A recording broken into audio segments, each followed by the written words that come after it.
As usual, another great guest, but a quick diversion. You'll notice that our full name is the Marketplace for Health, Wealth, and Freedom.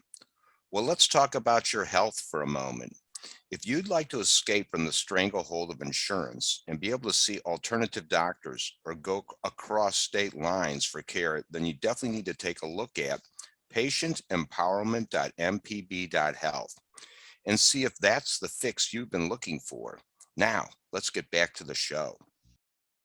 Welcome to another week of Freedom Hub. I'm Charlie Froman, and my co-host is Jim Graypeck. How you doing, Jim? Good. Good morning, Charlie. Well, this week we're going to talk about the campaign and the election this November. And by coincidence, when I was interviewed recently by a Virginia United activist, Matthew Clifford, he had just started a podcast and he mentioned another guest of his, a candidate here in Virginia where I live, Philip Andrew Hamilton. And next thing I know, Philip is scheduled to present here. And I love the topic because it has been such an amazing few years, Jim, I think you would agree, with the middle finger that Trump kind of represented to the establishment that a lot of us liked, even if we quibbled with this or that policy, to the crazy election, to the fiasco of whatever is in the White House now, but most especially with the COVID hysteria and what has happened to this country and this world. And people have to wonder, are voters going to do something about it? Are they going to boot out control freaks who ruined our lives over the past couple of years? Are they going to hold to the fire the feet of politicians that they might let pass for another re-election, but this go around make it difficult for them? Will we have some upsets in districts that are pretty safe, like today's guest, Philip Andrew Hamilton, is I think the first conservative running in the Charlottesville, Virginia seat that hasn't had a conservative choice in over a decade. And so Philip, I think, is going to have an uphill battle, and he'll discuss that. You know, for those of us into liberty, when we think of Charlottesville, we think obviously of Thomas Jefferson, Monticello. It's a great pilgrimage to go see his house from a couple hundred years ago, or is it 300 years ago by now? Let's do the math. And, you know, he's a Renaissance man. That the architecture of his house, that 1,000-foot-long garden, you know, his philosophical approach to life and just what he means to this country. And I think Philip is going to talk about, he has some of his own old-time connections to some of these old families. And, you know, so my big question that I'm going to want to explore, Jim, and you might agree, is, you know, our friends tell us health freedom is the issue for the grassroots. But I wonder, is it really? You know, there's inflation, there's wars about how our kids get schooled. We would hope that people would care about the special interests, the oligarchs that fund them, or even the security state, as misinformation now is going to put us on their watch lists. I mean, you and I know the big issues, but are those the big issues for voters? So with that, Philip, go ahead and tell us who you are, why you're running.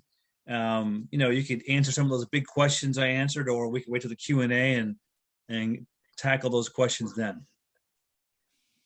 Sure. Well, thank you both for having me on today for this Freedom Hub presentation.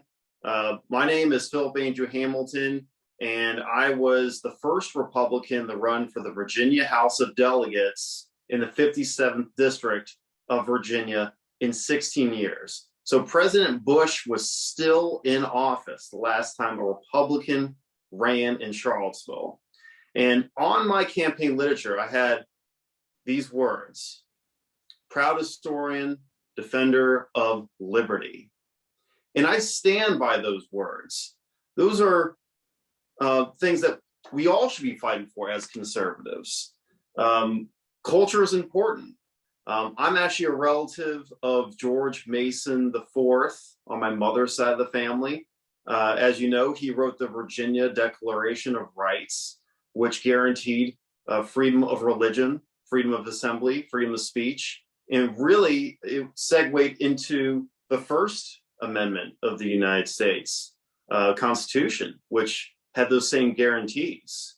And George Mason, he also fought for voting rights for Black Americans. But he was certainly ahead of his time because in the 1700s, there was a lot in America, a lot of politicians who did not want to give voting rights to Blacks quite yet.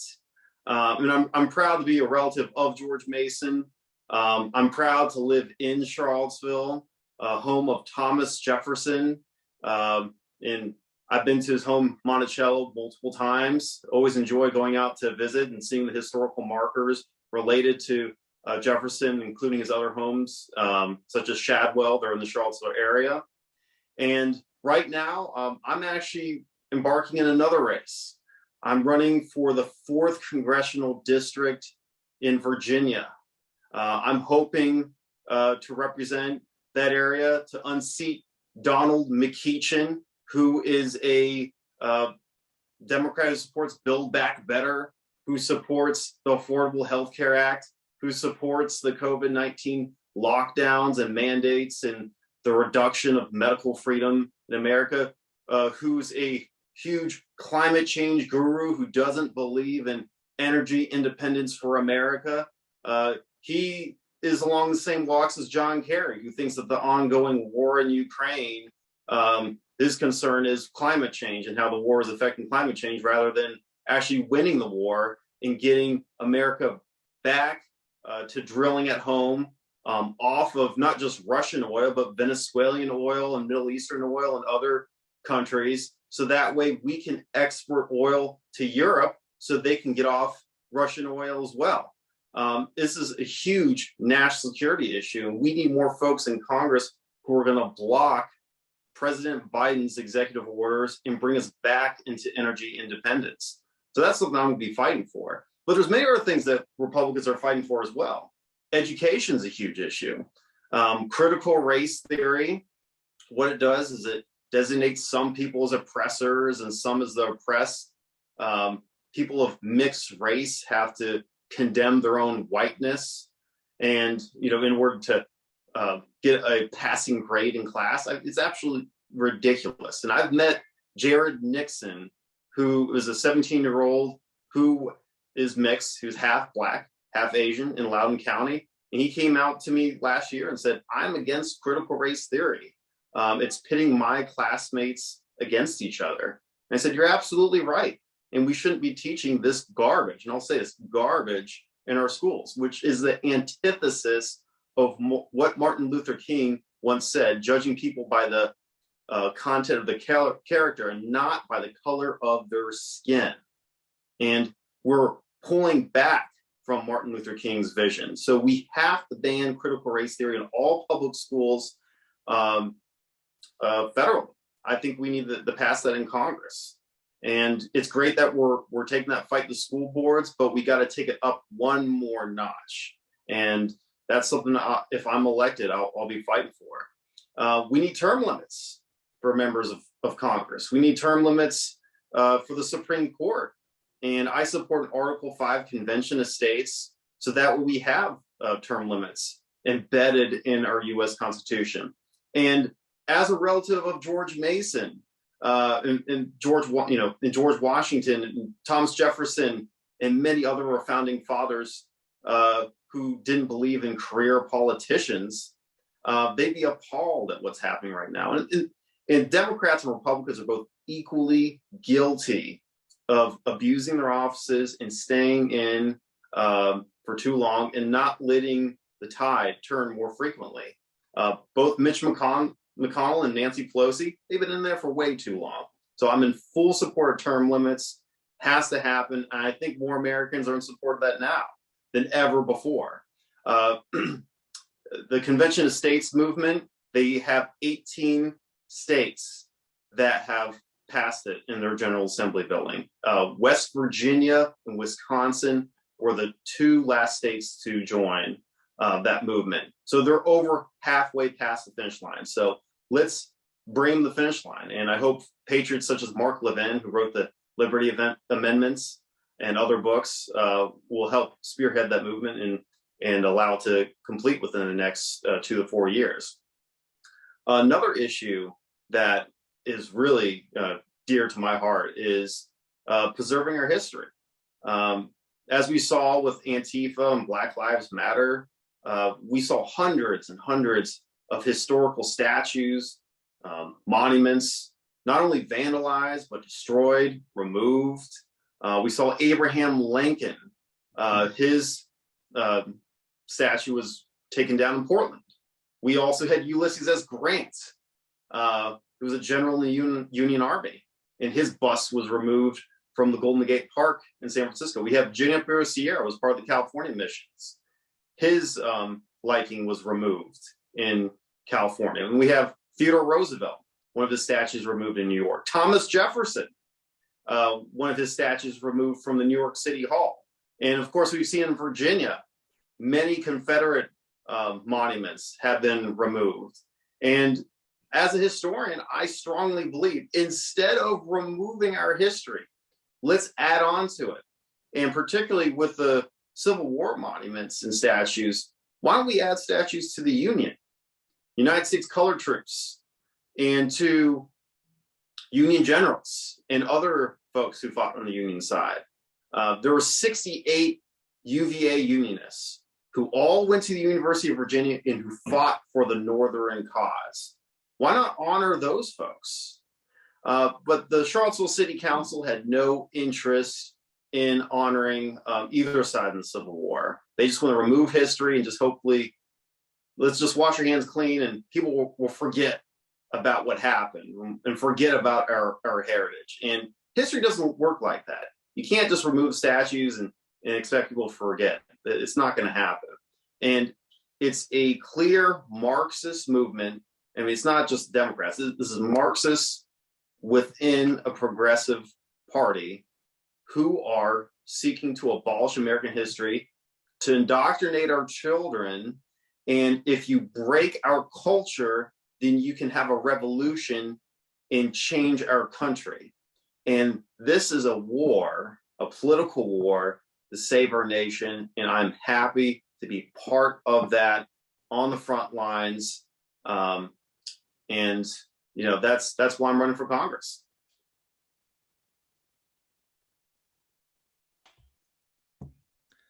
Thanks, Philip. Let's go to the audience and ask questions, folks, at the reactions tab. You'll see it around the other Zoom controls. If you click that, you'll see the raise hand icon. What about health freedom? I think you mentioned that briefly. Can you talk about the past 2 years hysteria and how you think health freedom plays in the election, how it gets folks really angry about the politicians who let us down over the past 2 years, and how that might get you some independent voters in these districts? Oh, absolutely. Well, they said 2 weeks to stop the spread, right? Well, now it's over 2 years, and now there's still vaccine and mask and other mandates, people getting fired, including doctors and police officers, the heroes of our times who are losing their jobs because they don't want to get the jab. And I'll say, me personally, if there's a venue that requires a mask, I don't do business with them. We can't be funding businesses that support these mandates. And if I'm elected in Congress, what I'm going to do is abolish all vaccine, mask, and other COVID-19 mandates, not just in the government side, but also in the private sector side. We have to abolish it everywhere. It should be optional, and there should be a penalty for businesses and government entities that do not make it optional. And the backtrack to 2020, I actually was living in California at the time when the pandemic began. It actually really started out on the West Coast. Santa Clara County, which is where I had a legal services business, was where we started having a lot of these COVID cases. So I was there at the beginning when these shutdowns began, and I lost, it was over 75% of my legal services business because the courts were closed for over 3 months. So a lot of court filings, a lot of legal process serves that I was doing for civil cases, for restraining order, for subpoenas, summons, and other cases, they were all shut down. And I was an essential worker, quote unquote. But I still was not getting much business at all, even as an essential worker. But to me, it was appalling to see local, state, and the federal level of government deeming some people, well, you're essential and you're not. And that was really creating a class divide in society. And I'm completely against that. All workers are essential. We shouldn't have been pulling some people out of, the restaurant business and other businesses while allowing government and other folks to continue to work. Everyone should have been back at work. We shouldn't have been shutting down anyone, period. And what we saw is that the fear mongering was progressively getting worse and worse and worse. And this was before we had Operation Warp Speed under President Donald Trump. Now, what happened is that they said, well, you need to socially distance. You need to stay 6 feet apart. We don't know how bad this is going to get. And I thought where a government response was flawed is that why aren't we talking about increasing vitamin B6, B12, vitamin C, vitamin D3 intake? You can boost your own natural immunity, and that will help you fight against the virus. And we saw ridiculous lockdown orders and mandates in California. In Santa Cruz, which was where I was living at the time, they banned people from going to the beach between the hours of 9 a.m. to 5 p.m. because they didn't want people from out of town crowding the beaches. So I have a friend of mine who went to the beach. She lived 2 blocks away from it, and she was fined by the police just for tanning on the beach. And she said, this is unconstitutional. I will not pay the fine because I'm a taxpayer and I have a right to enjoy the beach. And we saw, it's a loss of liberty on an unprecedented level. And I was part of the Tea Party movement 10 years ago. I actually helped David Bratton in his race to defeat Eric Cantor. And I think we need to have a resurrection of the Tea Party because things are a lot worse now than they were 10 years ago. And we're going to get a lot more independents who are seeing the bogusness of all these mandates and seeing these local governments and others who are just clinging on to power. In Charlottesville, we still have a lot of mask mandates that are still in place, even though Glenn Youngkin in the General Assembly passed a law making masks optional in public schools. So this is going to be a continual battle. And people are going to see which side's fighting for medical freedom and which one is not. And another thing I'll mention too is that Delegate Sally Hudson, she's actually having a town hall this coming Monday. So I'm organizing a rally. I'm encouraging folks to bring signs saying mandate freedom, end all COVID-19 mandates and restrictions. So we have to be in their face on the front line saying we want our freedom back. On the mandate issue, are you aware of the Casey McCoy matter at UVA, where I think I'll put a link in chat. She's being denied a religious vaccine exemption, and the question for the Attorney General Miyares is whether he'll defend UVA using taxpayer dollars to threaten the religious exemption, which goes back to George Mason and Thomas Jefferson, who gave us the Religious Freedom Amendment in our state 200 years ago. Have you heard of that case? I have not, but I'm certainly going to look more into that. Okay. And also at your business school at UVA, David Martin is one of the most high-profile critics of the COVID hysteria. He's a lawyer, and he's got some court cases, and he'll be our guest next week on Wednesday. We have 2 webinars every week, so I'll put a invite in the chat for that too. Go ahead, Jim. Thanks, Charlie. Yes, Philip, thank you. Not if you're elected, when you're elected. But I have a question. I'm just curious what your constituency thinks about, or if it's even talked about this great reset. For example, Zelensky, who just came over here, did his big oration to Congress, got a lot of money, and he just signed into law back in Ukraine the first steps of Schwab's this great reset. So we're talking about a social credit application, social credit system they're starting, tied to basic universal income, digital identity and vaccine passports. So clearly this is, out there, and this is what they're trying to put into place, and here as well. But I'm just curious, from your standpoint, you're out there, pitching and talking to people. Is this on the ground yet? Are people in Virginia aware of this?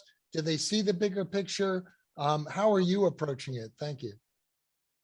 You're welcome. Well, I've certainly met multiple folks throughout the Commonwealth of Virginia who are talking about this. I was actually with Senator Amanda Chase defending Senate Bill 711, which she introduced. And what that bill would have done is it would have prevented pharmacists from denying ivermectin prescriptions that doctors issue, which has been a huge problem in the Commonwealth of Virginia. And ivermectin has been saving a lot of lives. Dr. Sheila Fury, who ran for the House of Delegates last year, she's been prescribing it. She didn't win her race last year, but she's been fighting for medical freedom and the right to get alternative treatments in the Commonwealth of Virginia. But at some of those meetings, I've met individuals who have seen what's going to happen further down the road. I know the Biden administration, they're fighting for a digital currency. I know Glenn Beck has been very outspoken against that. He said that's part of the Great Reset, giving government too much control over our lives. China, they've been pushing, the social currency. And if you're of a political persuasion that's against the government, you can get shut out of finances. And this is very concerning. And now we even see with the Ukrainian war, Elon Musk, they told, well, shut down their Teslas. And Elon Musk has been resisting those calls, saying, I'm not going to be shutting down people's Teslas just because of what their government is doing. And I agree with that. I mean, the Russian people are not necessarily 100% responsible for what his government is doing. And they are on the streets protesting. We even saw that news anchor who was saying no more war sign on state television. So the people are standing up to Putin as much as they can. But social currency, I 100% disagree with it. It's a total abuse of government power. I'm fully aware of it, and I will continue to educate myself on the issues so that way we can legislate against that in the future. Does this come up in public meetings much? It comes up more so in private conversations, not so much in public meetings. Do you think it would be a good idea to actually inform people a little more, use your platform to show what's going on and then bring it back home? Absolutely. Now that the Biden administration is pushing the digital currency, I think now's a good time to start raising awareness. Yeah. Okay. So you'll be hearing more of it in the future. I hope so. Thanks. Yeah, Virginia is at the tip of the spear in a lot of threats from the special interests, just because we're such a marginal state.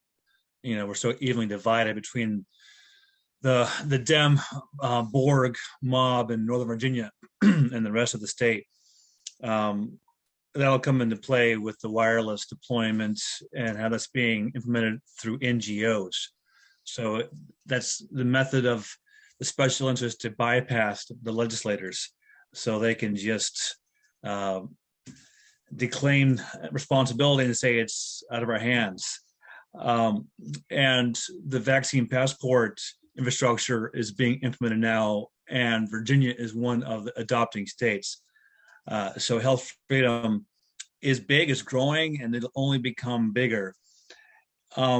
it's being aided, that health tyranny efforts by the technocrats and the security state as well. And you mentioned, Philip, your background in legal services. One easy thing for you to do probably in a Democrat district is to work with the overcriminalization rollback folks, given your knowledge of the problems in the legal bureaucracy, which has corruption just like any other bureaucracy. And we saw Homeland Security just announced that any misinformation would put you on a watch list as a terrorist. Do you have any thoughts on the rogue security state, so that mass surveillance, persecution of patriots, the need to continue working with some Dems on overcriminalization in general? Where do you kind of fall in those areas? That's a great question. And we see that the Biden administration is using the Department of Homeland Security and the FBI and other agencies as a political tool to advance their own policy agendas and to instill fear in conservatives. And we saw this under the Obama administration with IRS audits of various Tea Party groups, including multiple ones in Virginia. I believe the Richmond Tea Party was one of them that had an IRS audit. And I'm completely against all of that, and they've worked with big tech such as Facebook and Google to force censorship. And, they've been calling for the censorship of Russian disinformation. I mean, there is, just because you disagree with a viewpoint doesn't mean that we should be censoring it. And the whole point of the First Amendment is so that way people can speak on issues that are even offensive to others. So I don't agree with any of the censorship that's going on right now with the ongoing war. And I didn't support any of the censorship that was going on after January 6th and during the 2020 election. I was one of the protesters on January 6th who was protesting peacefully on the steps of the Capitol, saying that we should decertify some of the votes and have an audit. And unfortunately, Mike Pence didn't stand up the way he should have. I didn't agree with the breaking into the Capitol that occurred, but if we didn't lock down the Capitol, if we didn't have these COVID mandates, if the public wasn't shut out the people's house, a break-in never would have occurred. So I fall, some of the responsibility on the government for locking down the U.S. Capitol because of the pandemic. It shouldn't have been locked down, period. And we got to legislate and subpoena individuals who are in the Department of Homeland Security, who are in the FBI, who are going after Americans, such as parents who are speaking out against school boards who are pushing CRT and mask mandates and vaccine mandates in our schools. We need to investigate those folks and hold them accountable. And I want to have another committee, which I'll work with the Congressional Freedom Caucus to do, but let's have our own January 6th committee. What we'll do is we're going to investigate the jails, the unconstitutional treatment of many of the prisoners who have the Eighth Amendment violations, cruel and unusual punishments, and 14th Amendment due process violations. I've heard that some of them didn't have access to their attorneys. Some of them have been put in solitude for 23 plus hours. And there's been various other abuses. They've been forced to denounce their allegiance to Trump. And these are not things that should be happening in not just the DC jail, but in any jail in America. So I will force an investigation into the prison wards. We're going to subpoena the ward members and their family members as well, because I want to know what their family members are saying about the employees, in their discussions about what the work there is like. So that way the American people know what's really going on. And why is it that congressmen and congresswomen are being denied access to the prison? Obviously, there is something that they're trying to hide, and that's why they're keeping it so closed off. While I ask this question, I'll invite Robert Dean to unmute himself and talk about what he sees in the Virginia elections this coming fall, because I know he hosts a big meeting in Virginia Beach every month. Robert, if you're there, go ahead and unmute yourself you want to think of a Well, question. Thank you, Charlie. But You Linda, want to go now, Robert, or do you want to think about a question? no, Linda has already had her hand up, Charlie. Okay. Linda, go ahead. Yes, I would like to congratulate you for your honest, correct speaker position to save America. I wish that you will be elected. And my question is, are you going to take some drastic measures to save and protect the health and the lives of American people from the criminal abuse of the big pharma and other medical businesses? That's my question. I am for half a century in the medical field, and what I see makes me crying, and I am in total despair. Thank you.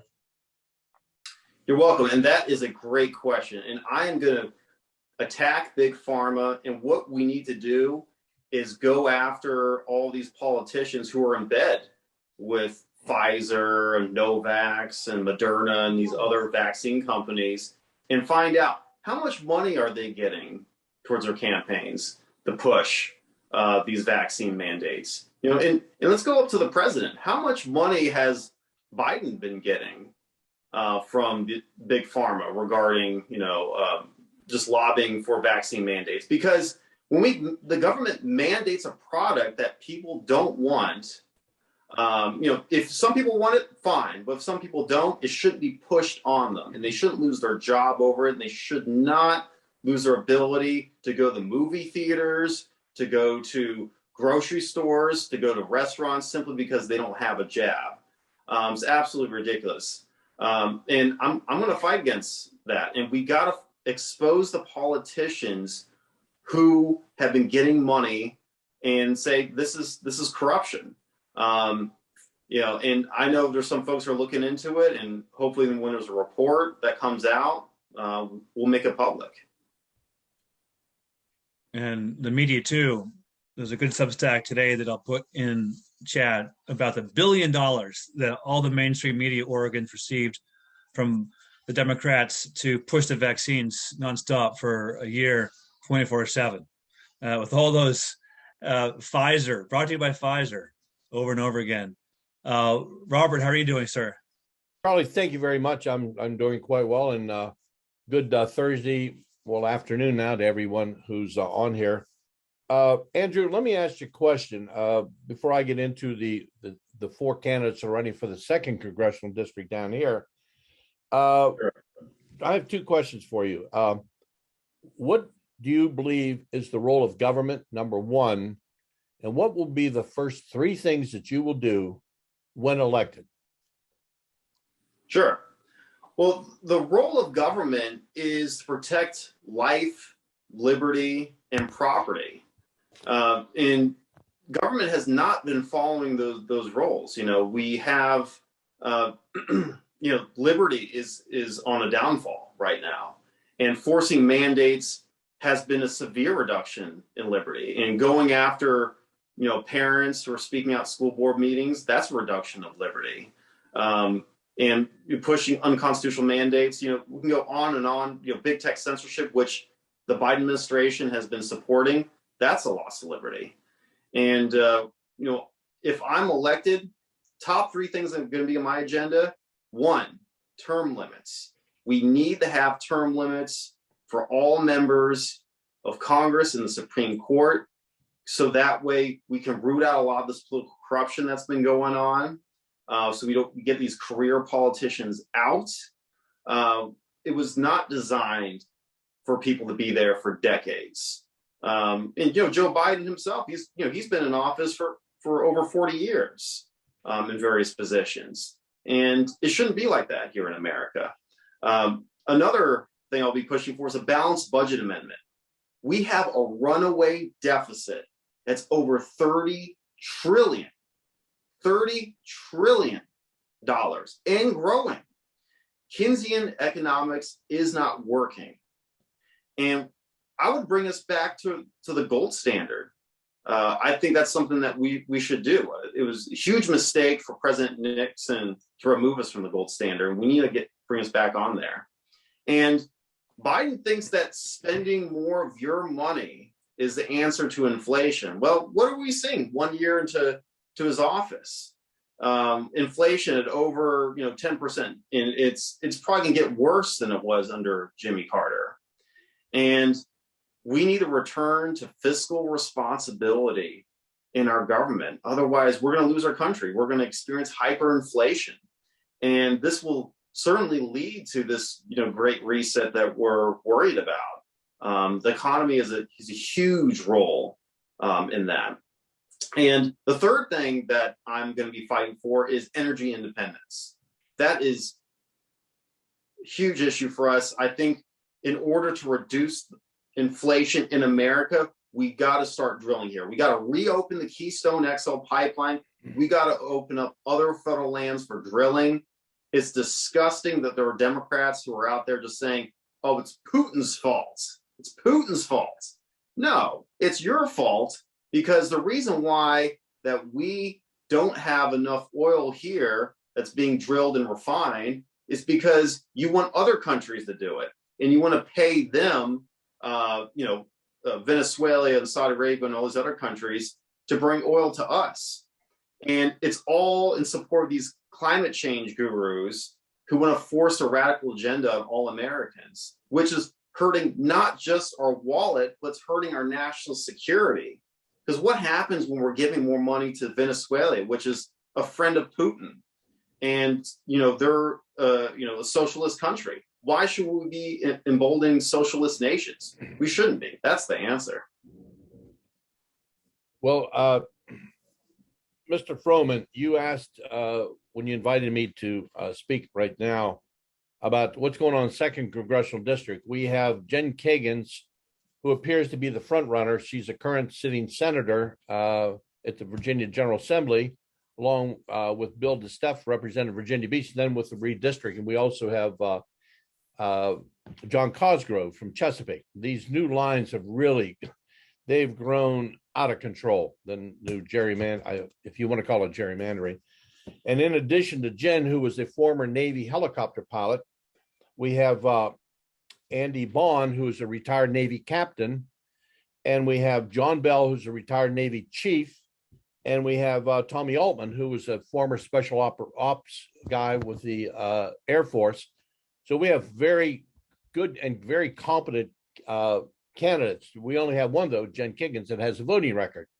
And that's pretty key when you're trying to determine exactly who you want to vote for, because words are cheap, voting records are permanent. And so we're having a forum down here, a joint forum with a bunch of organizations. I happen to chair the Tidewater Libertarian Party on April 23rd. So we'll be able to find out up close and in person exactly where these folks stand. I listened closely for your Robert, real quick. That's Yes, the take on Elaine Luria. Yes, sir. I'm sorry. Okay. Yes, sir, Charlie. Elaine Luria is she's absolutely pathetic. But of course, she's going to be carrying her incumbency and probably an incredible amount of money, because that race is so critical to the Democrats.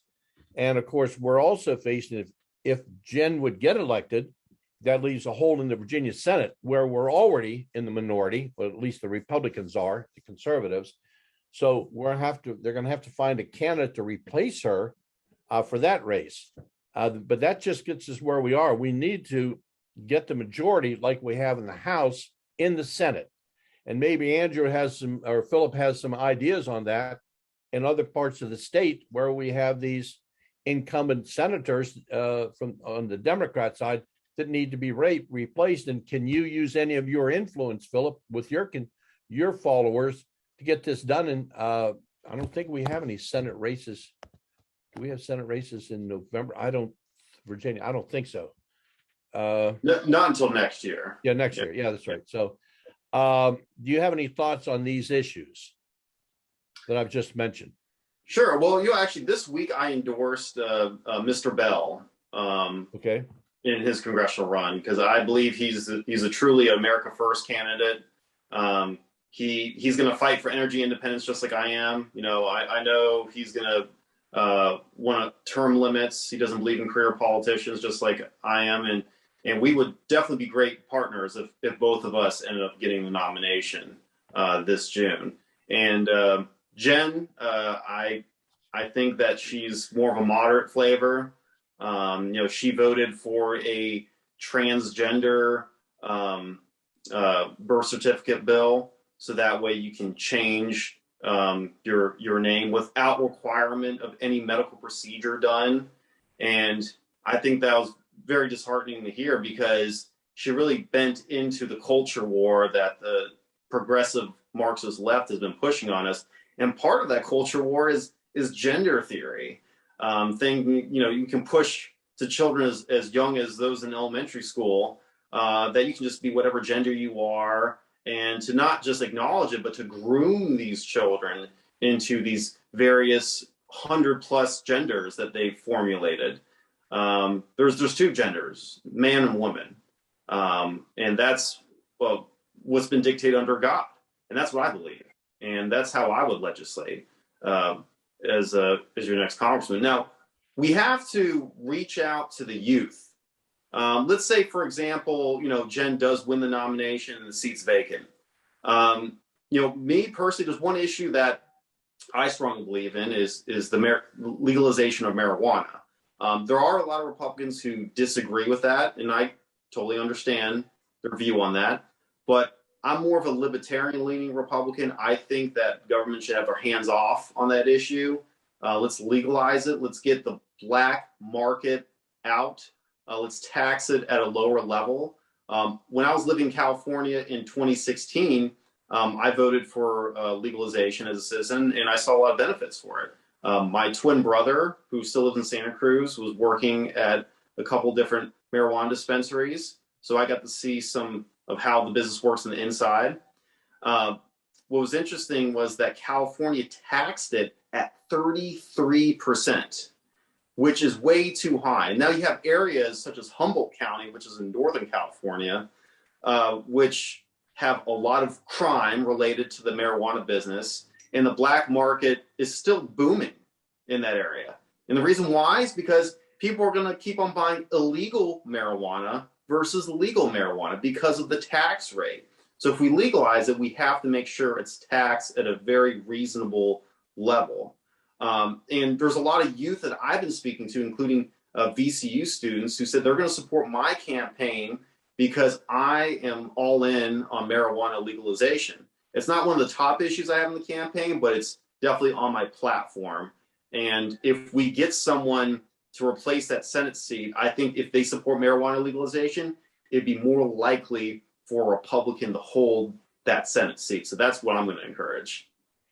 Great observations. And my last thing, Charlie, is I'm a former member of the Virginia Beach City Council, and I see the excessive taxation that's going on right now. It's with the new assessments, property values and everything, it's out of control. But there's not a will there. In our particular city, we have 11 members, and there are not 6 votes to reduce the tax rates, the mill rates and that. But on a national basis, and I'm a former state coordinator for it, how do you feel about the fair tax? You know, I would support abolishing the IRS. I believe in having, a flat tax. I'd be in support of such a measure. No, not a flat tax, the fair tax. Fair tax. Oh, It's only, it eliminates the IRS and eliminates the income tax. You're only taxed on new goods and services.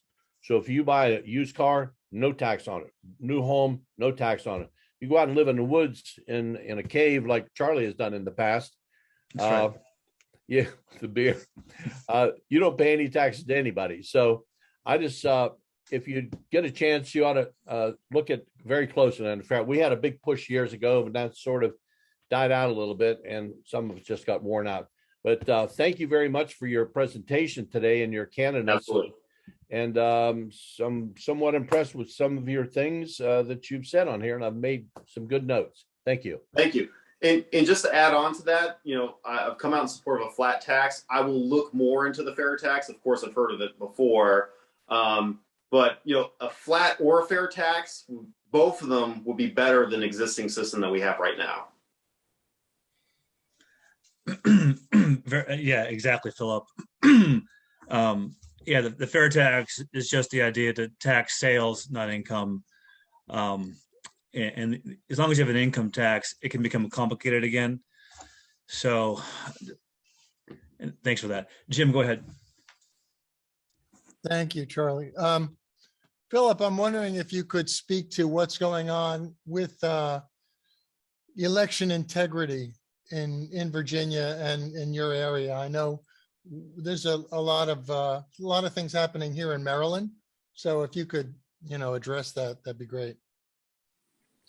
Sure. Well, the thing is in Charlotte, I'm going to start locally first, but the issue in Charlottesville is that since I was the first Republican to run in 16 years, there really was not a Republican presence. I mean, we had the Charlottesville GOP and, friends with Dan Moy, who's the chairman.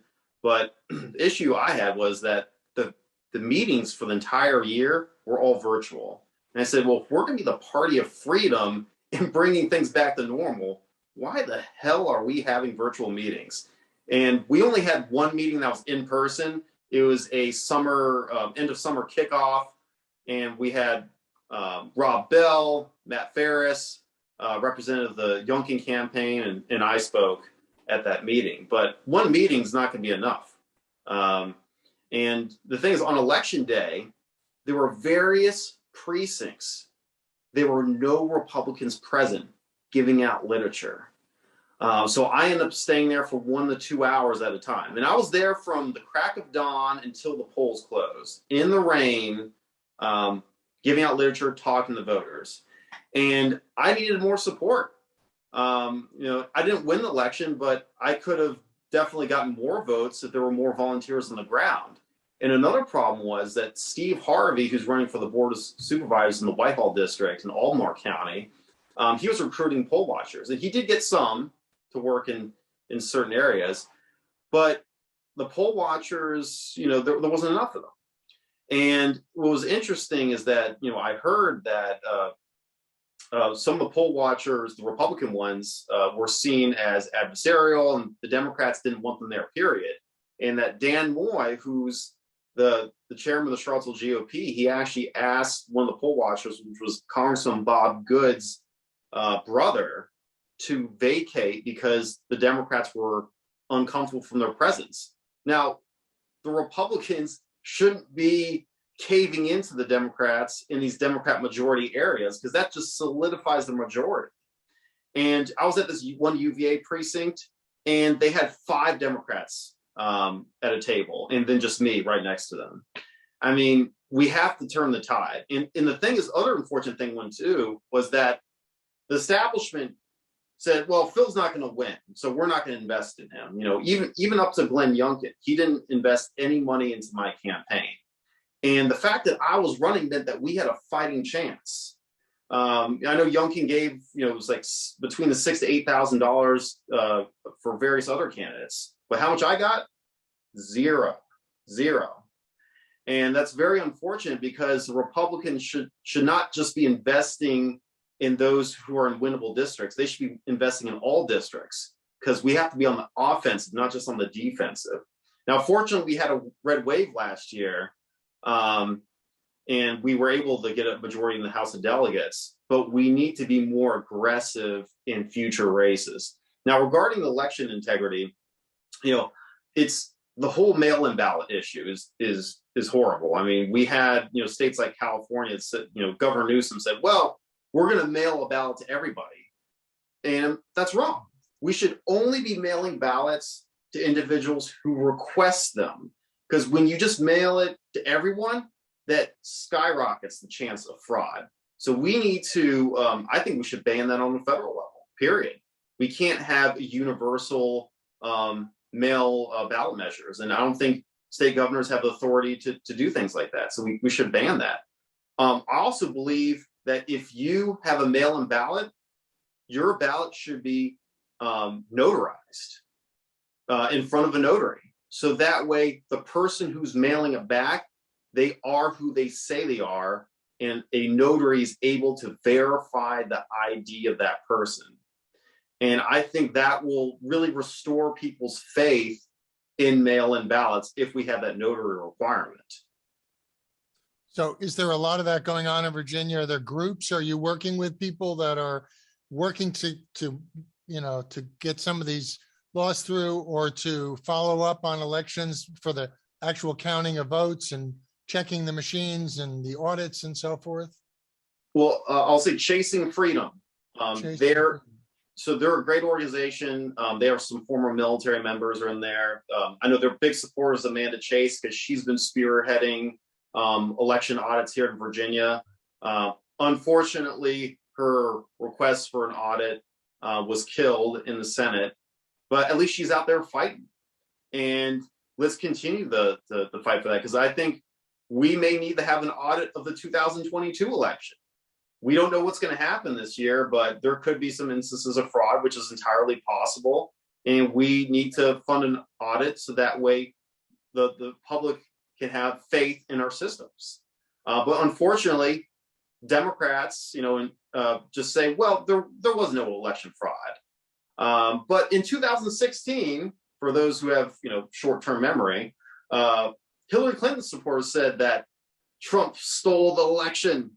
And what about then? I mean, I'm sure in 2016, they would have supported audits then. So to anyone who says elections are perfect and there's no fraud, say, look at 2016, look at your supporters back then. And I'm sure you have been calling for audits then, so why not now? Thanks. You're welcome. So, Philip, we're about out of time here. Why don't you go ahead and close with, how folks in the districts you're running in can contact you and help out? Sure. And actually, before I get to that, I do want to touch on two other issues. One is the Keep the Nine Amendments. So Rahman Bueller, he's a huge proponent of this. He's worked for the Madison Project for years. And as we heard, over the past year, the Democrats have wanted to pack the court. They said, well, Trump elected another conservative and we don't have a majority in the court. And, FDR tried to pack the courts too, but that didn't work. And this measure to say, well, we weren't able to get the justice that we wanted in, so we're just going to tweak the system, is a disgrace and is a violation of the vision that the founding fathers had for a separation of powers and federalism. So we have to support the Keep the Nine Amendment. And I encourage other candidates for Congress to do the same. I know Kimberly Klacik, I told her about Keep the Nine Amendment, and she ended up enthusiastically supporting it right after I mentioned it to her. And hopefully she'll end up running again in the future.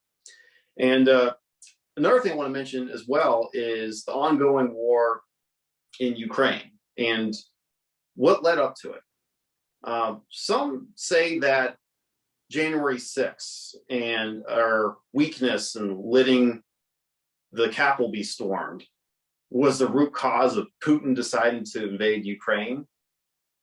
That's not the case. I mean, let's go back to Crimea under Obama administration. They seized that island south of Ukraine under his watch. Now, under Trump's watch, did Putin invade any part of Ukraine? Absolutely not. But it's within a year of Biden taking office that they started a troop buildup. And that's because of the failure in Afghanistan, because he let $82 billion worth of military hardware stay with the Taliban. They were sharing intel with the Taliban as the government was falling and as their president was fleeing the country. And I have friends of mine who served in Afghanistan. One of them, they did body pickup, and it truly changed their worldview. And the thing is, it's a disgrace to just let the country fall apart the way it did and to pull out the way that that the Biden administration allowed. And is because of our weakness in Afghanistan, the absolute failure to our military men and women. That's what led Putin to invade Ukraine, because he said Biden's not going to stand up to my nation. He's not going to stand up to my will. They don't have the resolve to start and to finish a war. And that's really what led to Ukraine. And there's a lot more we could have done. We should have given the MiGs and other anti-aircraft weapons. And I mean, it's great that we gave them the javelins, but there's a lot more we could have done before the invasion began. And we saw, the satellite images of the troop buildup just around the Ukrainian border. And it was an absolute failure of the Biden administration to not stand up and to allow the Ukrainians to defend themselves. Now, I do not support sending American men and women into Ukraine. I do not think that threshold has been reached at all. We should make sure the Ukrainians can defend themselves. And it's interesting because I've actually been speaking to a couple Americans who are planning on going to Ukraine to fight and to help them. And if there are other Americans who want to join, I say, go ahead, go fight for their freedom. But let's not send our own military forces there. We just have to continue to provide military aid.